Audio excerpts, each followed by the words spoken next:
We know there are many choices in internet radio, and the staff and host of LA Talk Live would like to thank you for choosing the internet's hottest destination for the most eclectic sound and invigorating talk.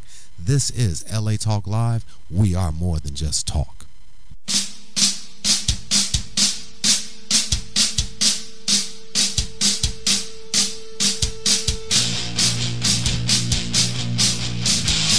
Hello, this is Tika Lark Fleming with the MPC presents the Blk Grrrl Show. Happy New Year and all that good stuff. I'm glad you guys made it through 2014. Of course we are. We have a great show today. I have a new segment. Not that we're not doing Breaking the Table anymore, but right now we're going to do a little segment I called An American Story. And the name of this American story is called Better Americans. When I was 5 years old, I followed a woman around the grocery store. I mistook her for my mother. At some point in the cereal aisle, the woman noticed that my chatter was being directed towards her, and she stared at me. I looked up, and she was a bit startled. Then I said, "I apologize. I thought you were my mom." She narrowed her eyes and slightly grinned. "I can't be your mother. I'm white. And you're black." As she said this, she leaned over and touched my arm and stretched out her hand and held her slightly California suntan skin next to mine. In my head, I thought defiantly, "My mom's skin is lighter than yours, and she's American. More American than you." Up until that moment, I thought there were two races, American and not American. We were definitely American. At least my mom and I were American. My dad was kind of not as American. My judgment on American or not American was based on how close you sounded to the people on TV. I liked TV a lot. My mother was from LA and my dad was from Mobile, Alabama. As a kid, Mobile, Alabama wasn't America to me. Connie Chung, the newscaster, was American. Connie Chung and I looked the same. We both had black hair.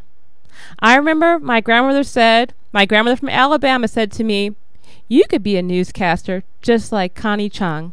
You talk real good. She's cute, ain't she?" At that point, I heard my mother calling me. I ran towards her. "Please stay nearby. I told you this several times," sighed my mother. In the early 80s, everyone was getting kidnapped. I kind of wanted to get kidnapped. I thought what a fun adventure that would be. I looked up at my mom, and for the first time it crossed my mind. What if we're not the same? What if there could be different kinds of Americans? What if I'm not American, like my dad? I had always assumed my mom and I were the same. "Are you white, Mom?" I asked. While I didn't know the details of race, I did know that whatever that woman was, it seemed better than what I was, and I wanted to be better too. "Be quiet, Tika. Why do you always ask these silly questions?" said my mother. At least she didn't say no, I thought. All right, that was the end of my American story. We have two great guests. So when we get back, we were going to be talking to Zoe Blaq and Chiwan Choi. And keep in mind, this is a new time, 3 p.m. on Saturdays. So disregard the banners because they're all wrong. I was a little bit, it's a new year. You know how it goes. So after our break, we'll be back with Zoe Blaq. Thank you.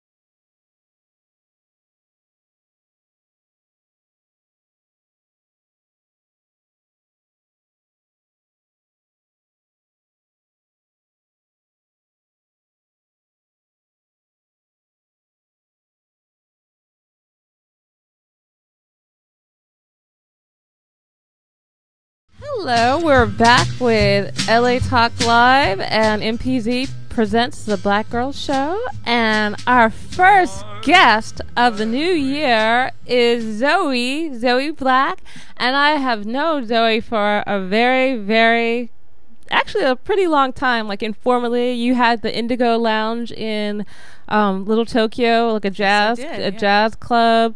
Mm-hmm. You also were, when I had a studio at the brewery, you showed one of your films. I sure did. Yeah. So you could look her up online. She's a lot of stuff. You don't have to go through all that. So, as I always do, I'm always asking, what is a LA question? So, what is your favorite place for breakfast, Zoe? Let's see. You know what? It's in my living room. In your living room? You know what? I actually cook a really good breakfast, and everyone says I do. Mm-hmm. So eggs Benedict, mimosas, everything like that. Like, I guess I do a really good job because people always ask me to make breakfast. So... I'm in shock. Everybody understands that Tika Lark goes out everywhere. I don't have any food. All I have in my house are I have beer and some Metro tokens or something. I love to cook. You do? Yeah, I love to cook, and for people. But I mean, my second choice would be probably the French Marketplace. Okay. Mm-hmm. Okay. Well, I'm gonna start going to your house for breakfast. You're invited. All right. So, let's see here. I'm very into libraries. I know Mamie Clayton, the famous Mamie Clayton, Dr. Mamie Clayton. She has her archive. She kind of saved up a lot of books and things, a lot of archives on African American history. Yes. And she had kind of almost lost her space, but then the Culver City Library kind of took over gave her a place for her stuffs to Dr. Mamie Clayton's collection. I know that she was a mentor of yours. You want to talk a little bit about Dr. Mamie Clayton and archiving our history? Yeah. Actually, I met her at Cal State Northridge. Mm-hmm. I did my undergrad there. Mm-hmm. And I was taking a Black history course. And she walks in, and she was the special guest speaker for the day. And I was just so taken aback about all this information that she's been collecting over the years, and just by her presence. And I was like, I need to work with this woman. And after her presentation, I ended up hooking up with her, and from then we just a beautiful relationship just bloomed from there. And I helped her with some of her film showcases and celebrity golf tournaments, and just and also organizing at her house, trying to keep all the mildew off of her beautiful collection. And she always did have a dream. This was before she even had the museum. So she always had this dream, actually, to buy one of those nice historic buildings on West Adams. And she really wanted to turn that into a library. That was her ultimate dream. And but I'm still blessed that she's we still have a space for her archives and all that kind of stuff. But that was her ultimate dream, was to turn one of those historic homes on Adams into a library and a place where you can sit and read, and just a real inviting space. So so maybe somebody will do it. Yeah, somebody will do it. That's a good idea, because I'm not sure if that home is temporary or permanent. That home at Culver City Library. And it would be really good if it was in a kind of historic African American community. Yeah, because that was really her plan, and she loved talking about it and visioning it, and so it was really her plan. So I hope perhaps sometime in the future that may happen. Yeah. I'm hoping that happens too. So I mean, why do you think archiving our history is important? I mean, even though she's a mentor of yours, I mean, why do you think archiving because I mean, you also do writing, and you also kind of do production, and you do all these various things. We'll go into all the things that you do, but why do you think archiving African American history is important? It shows us where we've been, and where we can go, and all the possibilities, and I think that's important to know what we've done and where we've been, and just also the history, and it totally will show us what we can do from here, so I think it's like hope, motivation, inspiration, all that stuff. Well, yeah, it's kind of like going to kind of like my theme today is kind of the two Americas, and you know, and it could go beyond race. It could be race, it could be gender, it could be class, it can be all these things. What our history and who we are, and what stories are told in the United States, and it's kind of like African American stories are not told in a variety of ways. And I think that's one of the things we can kind of go into, the fact that you have a film production company, Piddle Productions. Actually, it's a multimedia company. Okay. So what I try to do is it's like a multimedia hub where most of my projects, I use art as a healing medium in underserved communities. Okay. So that's pretty much what it is. So I use different forms of communication to tell stories, to help people heal, to give them inspiration to go on and tell their own stories and stuff like that. Well, yeah, because one of the stories that's kind of told about African American women are, you know, African American women are strong. So that's like the only story that's told. So if you kind of like, if you're having some challenges or something like that, you're just kind of like, well, that's not my story. That's someone else's story. So it's almost, I guess, another important part of storytelling is giving people ideas that, or kind of reassurance. Hey, maybe I'm not weird, or that's a different way of looking at something. So yeah, I think that's one of the things about. Well, that's why, you know, is that why archiving to you is important too, just to kind of like tell, you know, to tell all of our stories, and also why do you think film is important? Because I think a lot of times we don't think film is important. Well, I mean, the thing is, people who are in academia, they're like, oh, popular movies are dumb, whatever. Not that you do more like art type films, but I think it gives us a point of reference in history, and again where we've been, and the things that you can kind of see, things that are changing and things that are staying the same, stuff like that. And I think you know, the more we know about our roots and our culture and the history, the stronger we can become. You know, and a lot of what my projects deal with mental health, because that's my background. So it really starts with healing, and I think that's like one of my big emphasis this year is going to start. You know, it's more about radical self-love. You know, so I deal with people of color, I deal with the Black experience, and I really feel like this year is the year of radical action and radical self-love. You know, so we can tell better stories, you know, and not have too many fears and you know, too many things hidden, and sometimes we lash out because there's so much we're hiding, and guilt and shame and all that kind of stuff. So it's really about empowerment this year of self. Yeah, because I mean, I think that's another story that's often told, and I you always hear probably me complain about this because we run the same circles, and I've always talked about the thing that really bothers me is that the African American story is about not dying. You know, that it's like that's the exclusive story. Like, okay, you know, that's the only story that's told, and what does that do to our psyche when our ultimate goal is not being killed, not dying, it's not even about like living. I mean, how do you think that film can help in addressing that? Well, I think that there's definitely power in numbers. So if we can see somebody else's experience and being transparent, maybe we can tell ourselves, okay, maybe we don't have to be that strong all the time, and we can depend on people. And you know, because I know a lot of women, or the stereotype is, you know, we're the strong woman, we don't need anybody, but everybody needs somebody. And just to surrender to that level, to know that everybody needs somebody, is a big deal sometimes, you know. So I think it all starts there. Okay.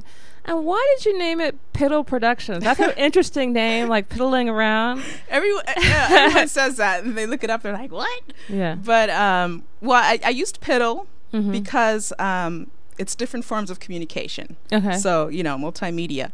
But however, how it started was when I was little. For some reason, before I could even talk, I used to cuss people out and call them piddles. And it was just this standing joke with my family. Yeah. Sweet I used Zoe. to get really mad, and I used to be, piddle, you piddle.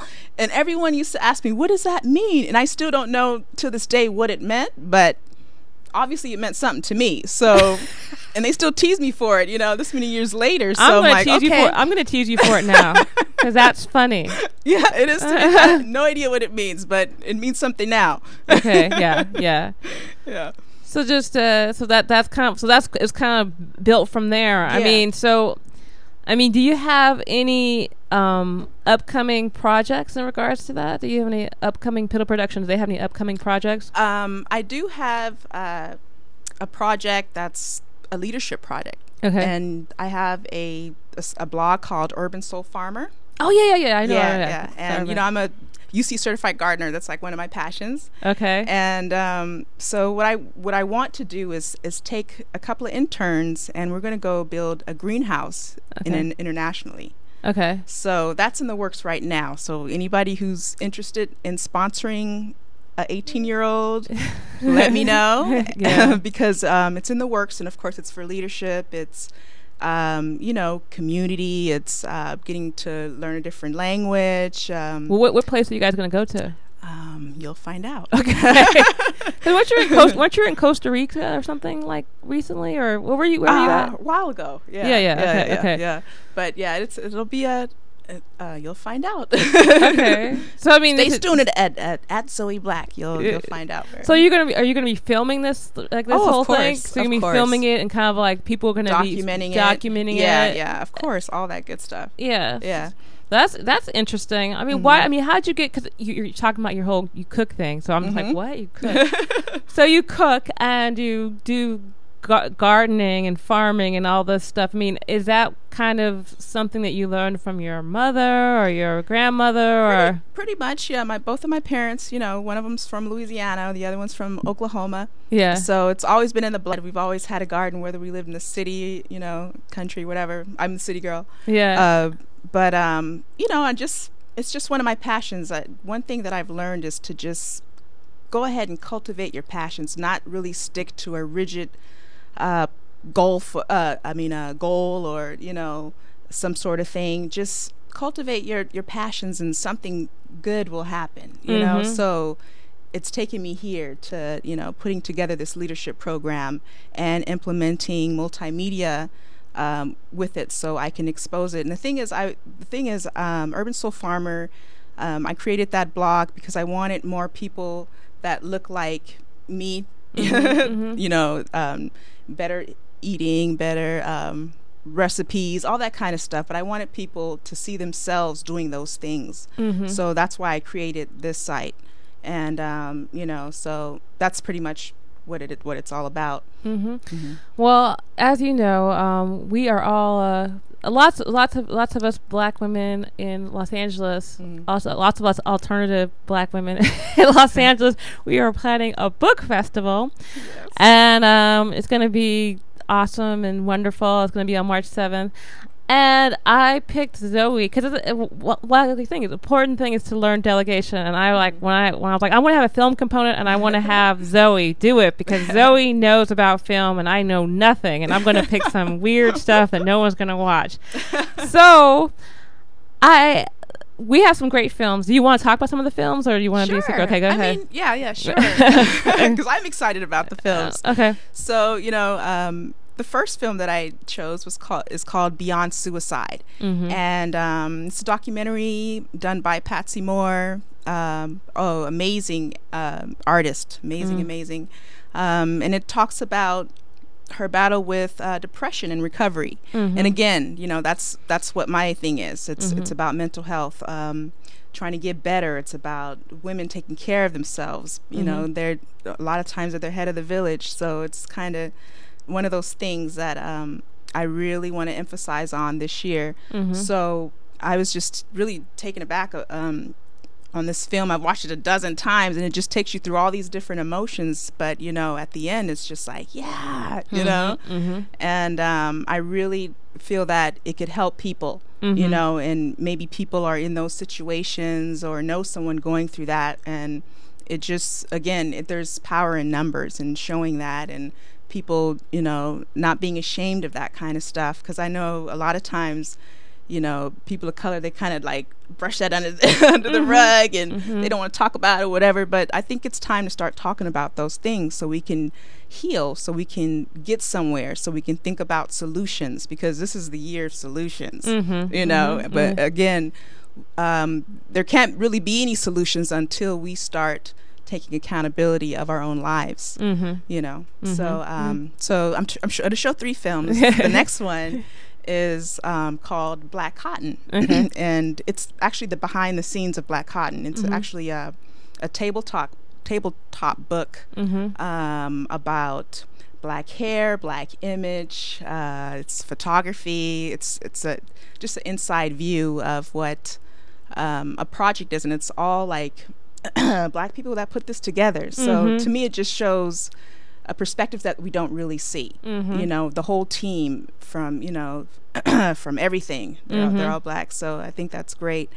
The next film is a comedy, and by Lisa Hawley, and she's a comedian. And I mean, it's the shortest one, but I mean, it had me rolling. And it's just so real, and it's about LA, and you know, so what's it called, like Hollywood Temporary or something? Hollywood Temporal.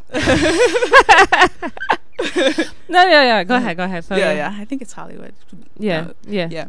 But come and check it out. I think it's really worth watching. And well, I think I liked about the pictures, the movies that you picked, is that they were all so very different. So it's not like this one perspective of what Black women are, which is like the, you know, the big challenge is because if you don't fit in this little box, like if you're not like a mom or a superwoman or some, you know, what you have to fit in this little box. If you don't fit into a stereotype, they're just like, so like, especially people who are doing film, it's like, oh, like I think it's so wonderful that we are going to be showing a comedy, because, you know, there are a lot of us who are funny. Exactly. She's funny. Lisa Hawley is funny.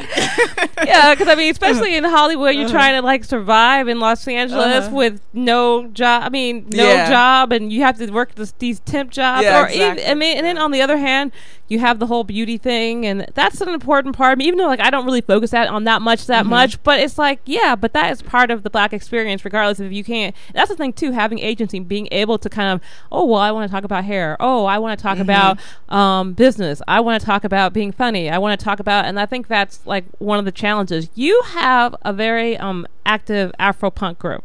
I'm very into online, so I always reference people's online activities, because I'm, you know, to me, online is my real life. It's not like, it's some fake separate thing. It's just as part. It's like that other bar that I go to.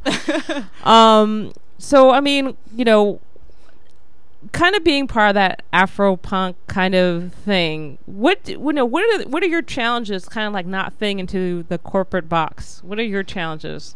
It could be just, you know, the way I grew up, my travels around the world. You know, I speak German. You know, Black people speak German. You know, just different things like that. I think I feel not really fitting in, and I feel like having to create my own lane some sort of way. And so, you know, I have all the formal education, all that, but after that was over, I was just like, okay, I'm ready to start my own lane. You know, so everything that I've learned, you know, I've cultivated some sort of way into my own style. And I think again, this is also a time where we just have to cultivate our passions, you know, and that will lead us, that will bring us to the right people, whatever, and not get stuck on like a rigid plan of, okay, this is what I'm going to do and I'm sticking to it, because, you know, it may not happen that way. And that's okay, because there's a plan for everyone. So you just have to, you know, trust yourself and just continue to do what you love, and you'll run into the right people. So I mean, what do you think about the whole concept of two Americas? I mean, I know that's kind of like my little running theme, just because there's all these two things that are always going on in regards to, like, if you're a woman or if you're African American, if you're like Latino, like, it doesn't matter. It's like you have these two cells, but it's like it's two Americas. There's two cells. But two Americas that we're talking about rich and poor, but there's so many different variations like on that. I mean, can you give me, like, I know it's kind of like a random question, but What are your thoughts about that? Even like maybe even the word, even the phrase "to Americas," that might even be offensive. I mean, because like, oh, how dare you like embrace like United States as America? Like, there's America includes Canada, and Mexico too. So right. So what do you think about that before we wrap it up? What do I think about that? I think it's what you make of it.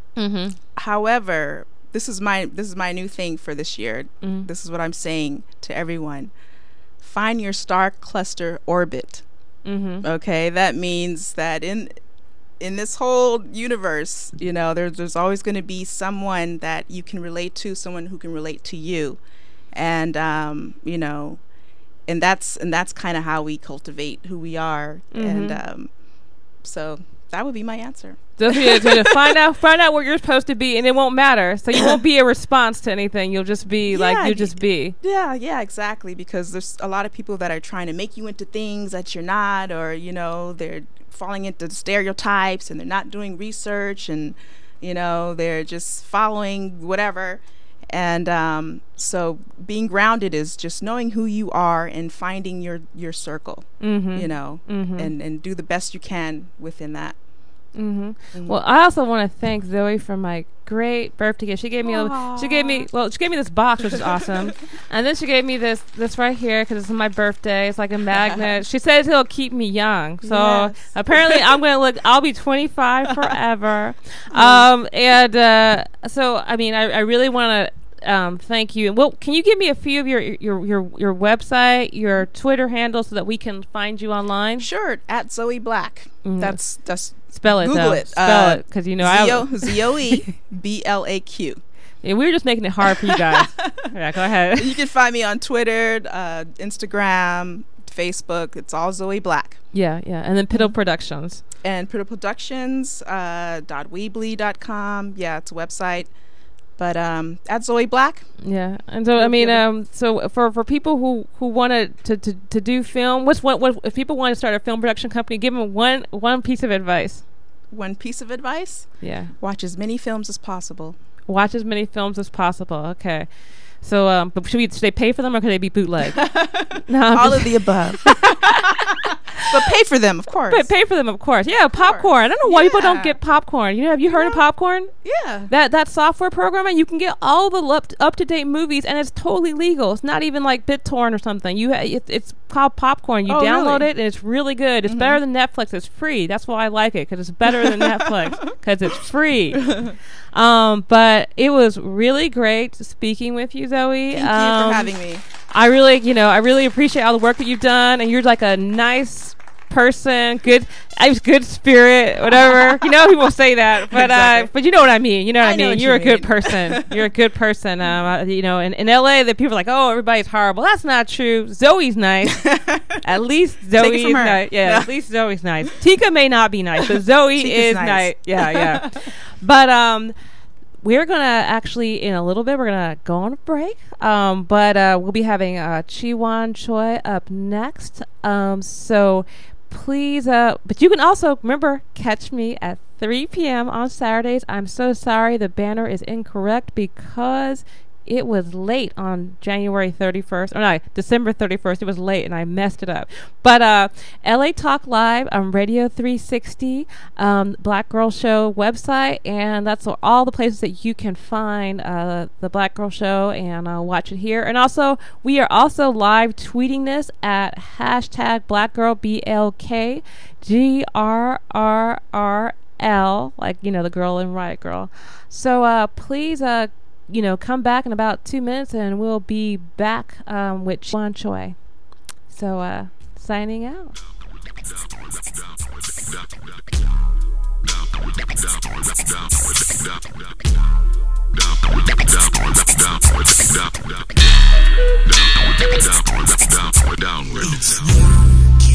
It's working.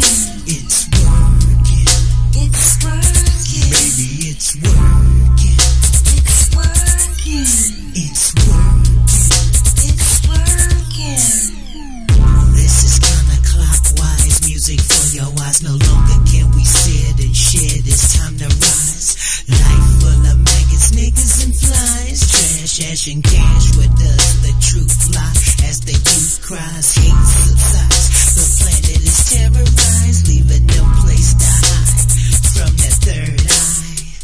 God is a mirror in the sky. Color outside the lines. All in time, all this time in the mind. Unfulfilled ambition, broken ladders to climb. Red wine, white lines, blue collar crime. Stars got us blind. Nation on the decline, flat line, your lifeline. Alley, ups and free. What does the future hold for me? I've been punished for my crimes, but still I can't find peace of mind to set me free. It seems that I've become my own worst enemy. Tell me who to trust when I can't trust me.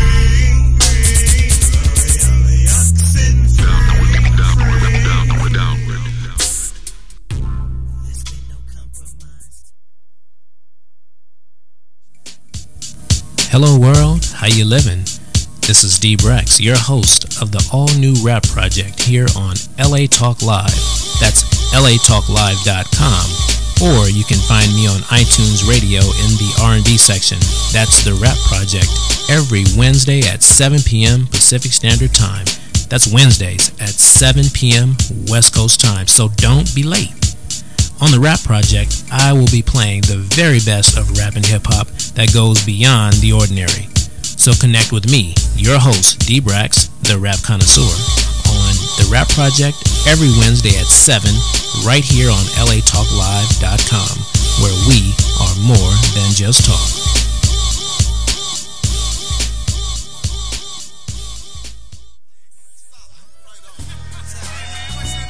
Hi, this is Randy Franklin inviting you to join me every Thursday at 5 p.m. for my show, Probable Cause. Join me while I dissect current events, talk about laws, and answer your law enforcement questions. So don't forget to tune in to Probable Cause every Thursday at 5 p.m. exclusively on latalklive.com. You can also catch us on iTunes Radio R&B, TuneIn Radio, Radio Flag, and AHA Radio. Or watch and listen directly at latalklive.com. Reality radio, handcrafted for your listening and viewing pleasure. I am Randy Franklin, and this is LA Talk Live, and we are more than just talk. I should have stayed at Margie's where the people are friendly, where the music is warm and the beer is cold. Hello, this is Tika Lark Fleming with MPC presents the Blk Grrrl Show. We have our next guest. But before we have our next guest, I want to say, remember that our show comes on 3 p.m. Saturday. I'd also like to say hello to Jason Litz in Kentucky. I know he bought a Blk Grrrl cup, and I appreciate that. So hello, Jason. So right now we have Chiwan Choi. I could go and do a whole bio on you, but you know, the thing is, there's this thing called Google now. So it's like that's just me. That'd be just me filling space. We don't need to fill space with Chiwan. So I know that you. I remember I have known you informally for a while in poetry land. Yeah. And I've seen you like various places, but you've been kind of famous in poetry land. But before I ask you that question, what's your favorite bar in Los Angeles? My favorite bar, the most convenient bar is Spring Street Bar in downtown. That's the one I'm at all the time. But because there's still a couple of bartenders there and a couple of staff people who are friends. Mm-hmm. And neighborhood people show up there, so we hang out there. But I don't know. I don't really have a favorite bar. You don't have a favorite bar? I just go where my bartenders are. You go where your bartenders are. So if they move jobs, that's where I go. Well, you are a loyal customer, man. You follow your bartenders around the way that's great. That's great. Yeah, I mean, I don't care about the bar owners. I just care about the bartenders. Oh, that's true. That's true. Well, downtown LA is changing so much, so it's just getting. I don't know, but it's still not quite as expensive as other parts of LA. It's ridiculous. It's ridiculous? Yeah, it's getting ridiculous. I mean, our rent went up 10% this year, and that was because we renewed early. It was like early renewal, 10% What if you ever knew later? Would have been like 20%? 40. 40? Yeah. Wow. Because all those lofts in downtown, they're not subject to rent control. Yeah. Oh my Yeah. gosh. Yeah. That's amazing. Okay, well we'll get off that disturbing topic like of how much it costs to live in Los Angeles. So, I was gonna, what's your favorite thing about Los Angeles? I know I'm asking you all these LA questions because I mean, why not? Everybody knows about your writing. We'll get to that later. It's the people. Yeah. I mean, it's funny. Like when I'm many times when I meet people and I go, man, this person's really cool. Mm-hmm. They're born and raised here. Mm-hmm. Mm-hmm. There's something about native LA or people who've been here for a long time. They have a special quality. Mm-hmm. Mm-hmm. And I love that about it. I don't really care about the weather. I don't drive, so it's not like you don't drive. So that's not the cars. part that's important. Yeah, my license has been suspended since like May or something. Oh, okay. I wonder if that connected with the whole favorite bartender thing. But I don't know. I mean, who knows if that has anything to do with it? That might not it had connection. nothing to do with that. It had to do with me just being lazy with some stupid fix-it ticket that never got fixed, and it was like, I don't even want to drive anyway. Oh, you don't care about the fix the ticket. Okay. That's your paperwork problems. I have paperwork problems. I understand that. I'm also have paperwork problems. That's why I was talking the other day. I was like, oh, so if I don't pay for these things, what about? I think jail might be easier than actually just taking care of this. I won't go that far, but well, you're not driving in Los Angeles. That's kind of like jail. Yeah, I love it. Yeah, you love it. Yeah. Okay. Why did you start Writ Large Press? I mean, you're a writer, and I even have your little book here, Abductions. This book is very disturbing. You know that? Thank you. This yeah, I was like that. I would like to read. I don't want to depress everybody, but in the new year. But I mean, I like it though. It's like that's not my thing. It's like Yeah. But why did you start a press instead of just being a writer? Well, I moved to New York in 2002 to do grad school at NYU. Mm-hmm. And I've been writing for a long time before that. But when I got to New York, I realized New York really had nothing on LA writers. Mm-hmm. I heard so much reputation about LA. I mean, New York and San Francisco and everything. And there are people I love out there, but collectively, I was like, LA writers need to get published. Mm-hmm. So I met my wife Judith over there, and then we moved back to LA, and we started a little literary magazine called Wednesday, and we ran that for about a year and a half. Mm-hmm. But when we were wrapping that up, she and I were like, I think we're ready to publish books. Mm-hmm. Just because we knew a bunch of writers we thought should get published. Mm-hmm. Mm-hmm. So that's kind of like why you started. Yeah. So just like to help people in Los Angeles it is very challenging to get published. Yeah, it is. Yeah. So but why'd you pick the name Writ Large? It's out. We might have been. We were just messing around. We were. I think we were like laying on the floor of our living room. Mm-hmm. We were like, "What's the most ridiculous name we could think of for the tiniest publisher in the world?" We're like, "Let's call ourselves Writ Large Press."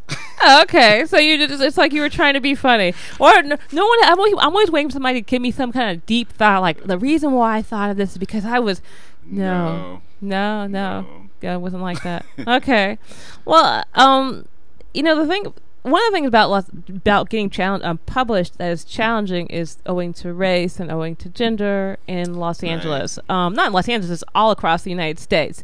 Because there's a kind of like a certain idea of what a writer looks like, what a certain writer is supposed to, what you're supposed to write about, depending on what your race is, what your class is, what your gender is. And I know you often address that in your online life, which is, I hate saying that because I feel like online is the same thing as your real life. So you had this, you were kind of started this thing like my timeline friends are racist. Like, well, why did you start that? Oh, it was a few weeks ago when, the world was a crazy place a few weeks ago. Yeah, it was a crazy Even place. more so than normal. Mm-hmm. I have to go back a bit. I was we delete people from our Facebook friends list, right? Yeah, a lot of people got deleted from mine. Yeah. But I was listening to this author who's a professor at MIT. Mm-hmm. And he was talking about how we keep so many like-minded people on our social media networks that we only get one perspective all the time. Mm-hmm. So I was like, let me just keep these people that I never want to talk to. Just to see what it is they had to say. Mm-hmm. So a few weeks ago when various rulings came out, Mm-hmm. I was just amazed at the things that people were saying publicly. Mm-hmm. With their name on it, Mm-hmm. Mm-hmm. publicly racist things.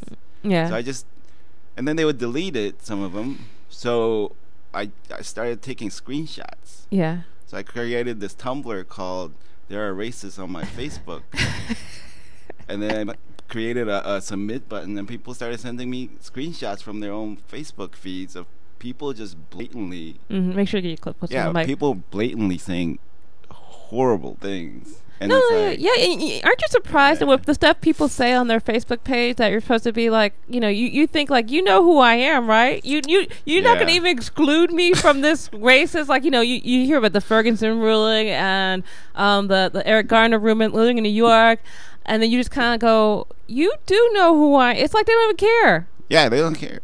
Yeah, even after you start that, you still had your friends, not your friends, but people who you knew on Facebook saying racist. You thought they'd be like, at that point, let me exclude him. So yeah, so it's interesting because sometimes I read comments from writers and artists, and I go, it makes me rethink every piece of art they've created. Like, wow. Let me reread what you wrote. No, it does make you reread and think about stuff. So start thinking about where that came from, and it's been interesting. It's been really interesting. And I mean, do you think that are you consciously trying to be? Well, you know what? Are you consciously trying to be inclusive with writ large press in regards to who you're publishing? Yeah. Yeah. It was weird because our first 3 books were white authors. Mm-hmm. And I remember having a sit down with Judith going, what am I doing? Mm-hmm. Like, it was just a scheduling thing, but at the same time it was like, because those were the 3 manuscripts that got finished first from all the authors we wanted to publish. Mm-hmm. But it was still like, wow, what am I doing? Am I just doing, are we doing the same thing that we're saying we don't want to do?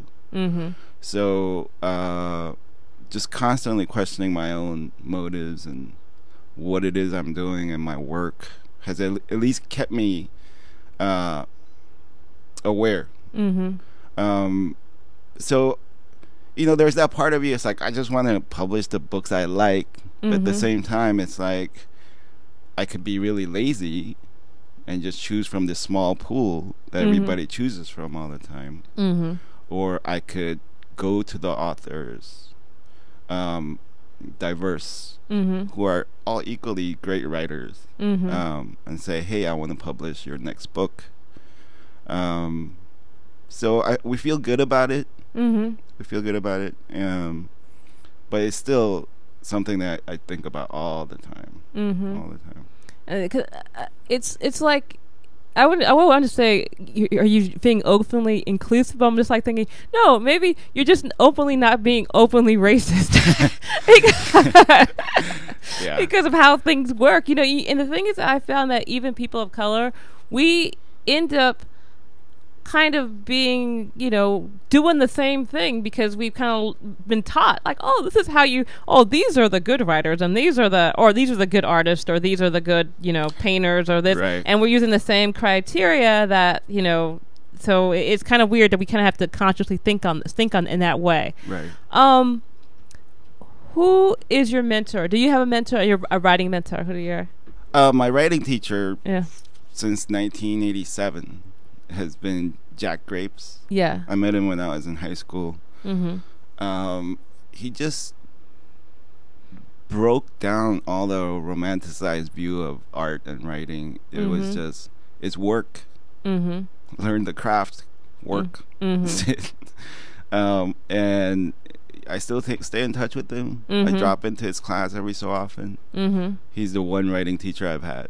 And where does Jack Grape's classes? Because I know a lot of people. He had a lot of students in LA. Yeah.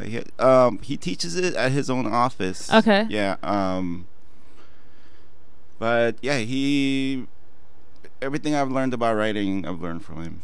Okay. Yeah. So that's like your mentor and your person. Yeah. Okay, you were written about in the LA Weekly, and they called you the Jay-Z of poetry. Like, what was that like? Like, what how'd you feel about that? That was from the brilliant mind of Joseph Lappin, who was writing for LA Weekly and Salon and various places. And he's also a poet. He's a journalist and a poet. When he heard that I quit writing poetry, because I was done. I was like, it was at the end of my readings for Abductions. I was like burned out, and also I was, for me, whenever I get to a certain place with a work I'm doing, I'm like, I need to start from scratch. So I was like, okay, I'm quitting poetry. And he contacted me through Facebook, and he was like, I heard you're quitting poetry. Is it true? I was like, yeah. And he was like, I want to interview you. I want to write something. And it was a really interesting way of going into various things that I'd been thinking about what writing means, about what books symbolize or mean, about segregation in the literary community, and all these things. And his thing was, you're gonna be back, you're gonna start writing again. That's why he said, like Jay-Z, you're gonna come out of retirement. So it was funny. We joked about it, but then when I saw the actual headline in LA Weekly, I just couldn't stop laughing. No, because wasn't it like on the cover? No, it wasn't on the cover, but it was in the. It was like a pretty big section. It wasn't like a little. It wasn't like a little and buried somewhere. It was like, oh, you could actually brag about this. Like, oh, look. Yeah, it was funny. It was really funny. And then it got like reblogged and retweeted, just because it's automated. So many things are automated, and the words Jay-Z popped up, so it got reblogged. And everywhere. When you write about writers, add a rap person's name in it, and then it's like it like already pumps them up even more. It was funny. Yeah. So why did you decide to become a writer? And like, how do you or a poet? I mean, why did you decide to become, you're not like, you're actually like a poet. So it's funny when I look at my old high school yearbooks, like people signed good luck in art school because they all thought I was going to go to art school. Yeah. What schools did you go to? I went to like my grade school. Yeah. Well, I'm saying that when they were signing up, like what high school? I was at Uni High in West LA. Oh, okay, okay. All right. But then I met Jack Grapes, and when I first started writing, I was like, this is closer to what I want to express. And it was. I finally felt like I was getting a grasp of English language through writing. So dove right into it, and poetry was just the easiest form for me to get. It was the most accessible. It was accessible. But how did your parents feel about that? I mean, were they like, when you say, I'm going to be a poet, no, not a writer. I know writers don't make any money, but I want to make no money. I want to be in debt. So I want to be a poet. They thought I would grow out of it. It's funny. They came out to my first book release when my first book, The Flood, came out. And the place was packed. Like, there were people spilled out on the sidewalk and stuff. My parents like looked at me. They were like, why are all these people here for you? No one reads poetry anymore. Did you read that? I think that was the point where it actually hit them that, oh, this is what you do. So. Okay, so there's like but that's, you're one of those kind of rare people that you are. I mean, you do a lot of things. Of course, you have a book publishing company, which is another thing. Another thing on the side, the whole book publishing company. But you actually are like a legit poet. That's kind of like what you are. You're not like some poet / actor / waiter / Yeah, I'm a terrible employee. That's why. You're a poet. unemployed, Yeah. hyphen unemployed. Yeah. So you just kind of, because it was easy for you to express yourself. That's what you're saying. Yeah. So, what impacts your writing? Is it politics? Is it your family? Is it your friends? Is it your inside of the writing? It's evolving. I think one thing that remains constant is that it's personal. Mm-hmm. But what defines personal is evolving as I get older. Mm-hmm. Like, I try to stay away from what I thought was politics for the longest time. Mm-hmm. And I still won't write like political, like blatantly political things. Mm-hmm. But I mean but it is the personal. Yeah. It is what affects us in life, you know. Especially if you're a person of color, you can't separate politics from the personal, right? Mm-hmm. So I feel like I'm finally like growing up in that sense. Mm-hmm. Mm-hmm. And I feel like I'm like in first grade. I'm like learning from people that I look up to. Mm-hmm. So I think not writing for a couple of years had really helped me just look at things and think about things in a different way that I tried to avoid for a long time. Mm-hmm. Mm-hmm. And who are your favorite alive writers? Oh man. Now, let me make people mad at you. Go ahead. I mean, I love everybody we published, but staying away from that. Mm-hmm. This past year, 4 books that I read really just like knocked me out. Mm-hmm. They were Bell Hook's Art on My Mind, the Mm-hmm. book of essays. Mm-hmm. A book called Damnation by Janice Lee. Mm-hmm. Mm-hmm. A book called Creature Mm-hmm. by Amina Kane. Mm-hmm. And Citizen. Mm-hmm. Mm-hmm. Yeah. So you're just out there. Just you have a wide variety of kind of writing styles. So you don't just read poetry, but No. Yeah. I actually don't read poetry that often anymore. Because I will rarely read like a poetry book. Mm-hmm. It's weird. No, it's not weird, because I think a lot of people. Yeah. A lot of people go, I don't read poetry very much. I mean, my reading has really slowed down a lot. Just Mm-hmm. because I end up reading a lot of manuscripts and stuff. Yeah. And what used to be like my escape is now like, I'm just gonna not say your prison, but I'm just gonna binge watch Game of Thrones for a while. yeah. But I mean, you know, so your writing, it's so I don't want to say it's hard to say. It's just it always, it kind of makes me sad. I don't know if are you trying to be sad? I mean, it doesn't. No, it's not like manipulative. Like, I'm so sad, but your writing kind of is political, because it kind of is talking about personal stuff, the stuff that's happened to you. And like you said, if you're a person of color, or if you're living in Los Angeles, in a big city, or somewhere, or New York, you think you're right. I'm just writing about my life, and you're like, well, this is kind of a politically charged poem, but not like on purpose. It's not so obvious. Yeah. You know, even though that's kind of like your it's kind of ironic, like the title, writ large, is obvious and like, big obvious, but like the writing is like not so big, and Yeah, and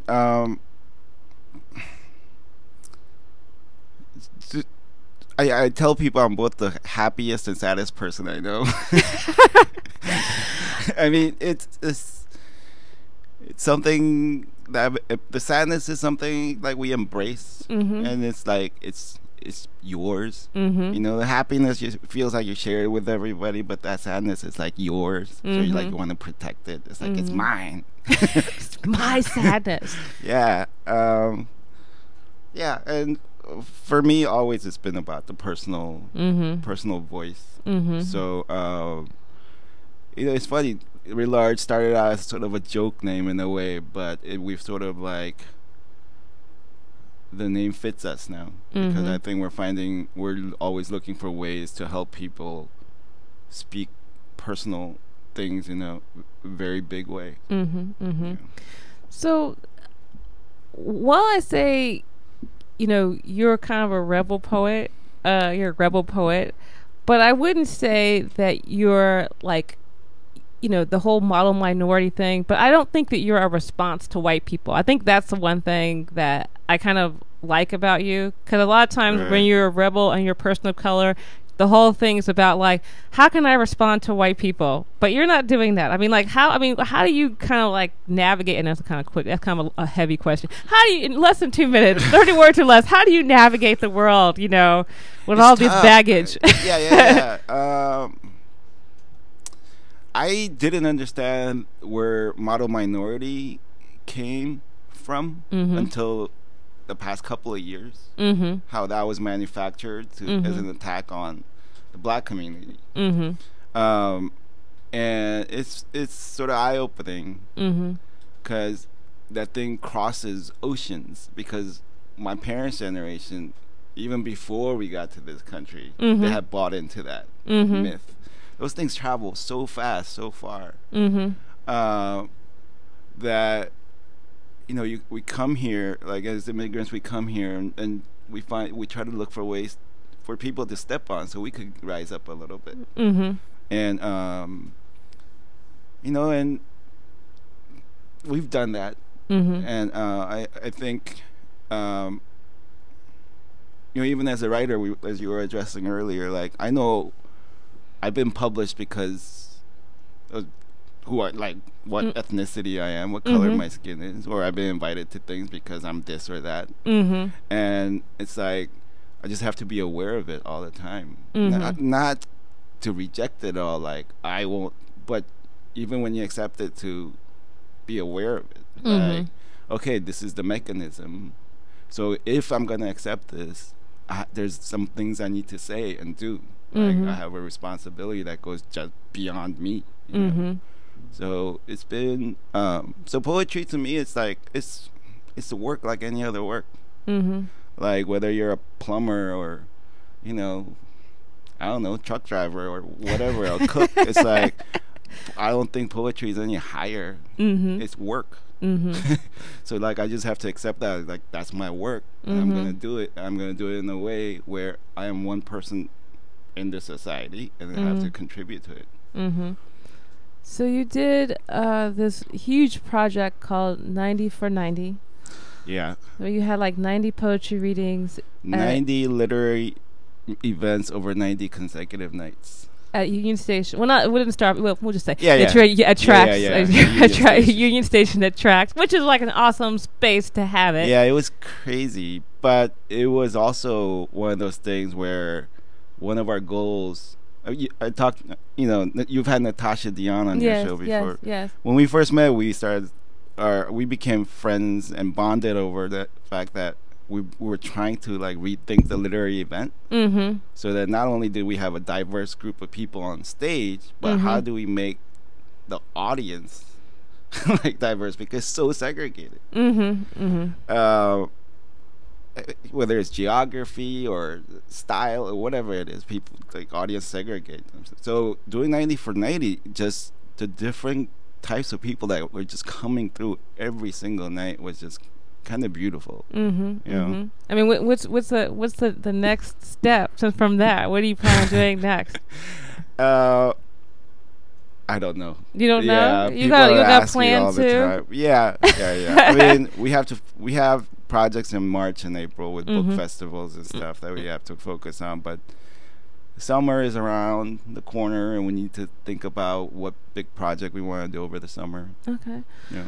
So for writ large press, are you guys accepting submissions or anything like that? Not right now, because we have manuscripts we need to put out for the next 2 years. Okay. So and we're, like I was saying earlier, we're rethinking what a book is and how we want to approach the idea of a book.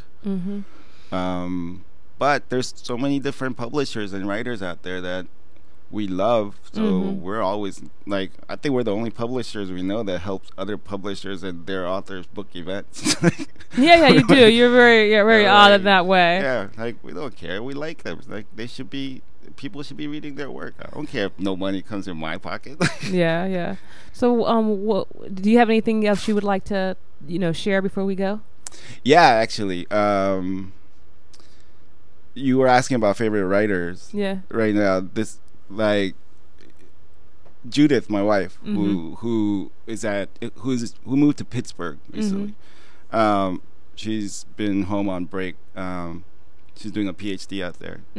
She started writing a series on Medium. She just published her third piece. It's gonna be a 5-part thing about.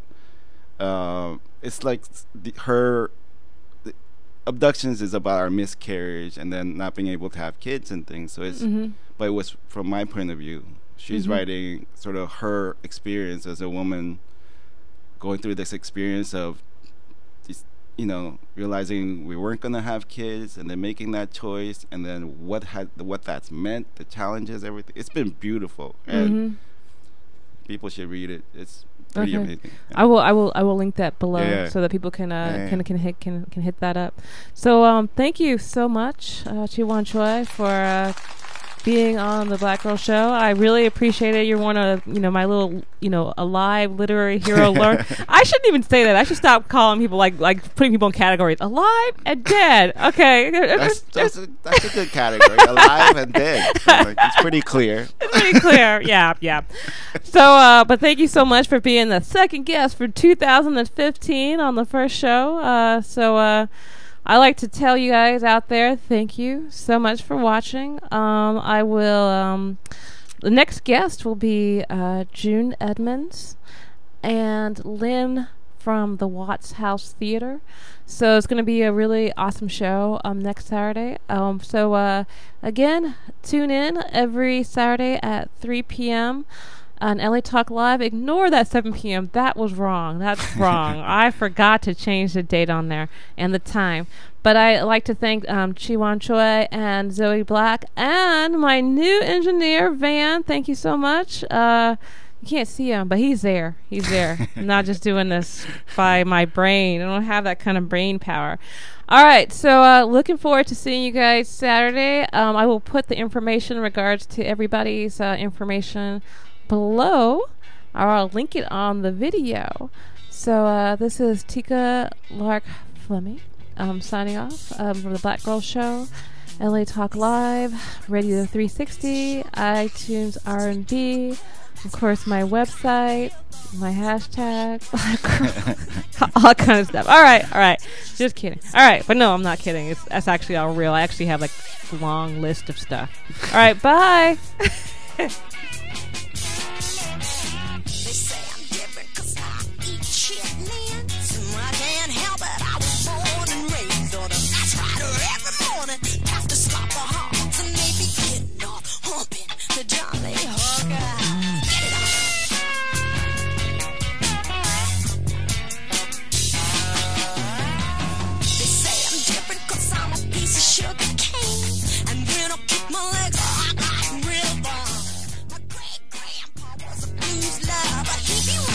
Moonshine, the baby king and Jimmy.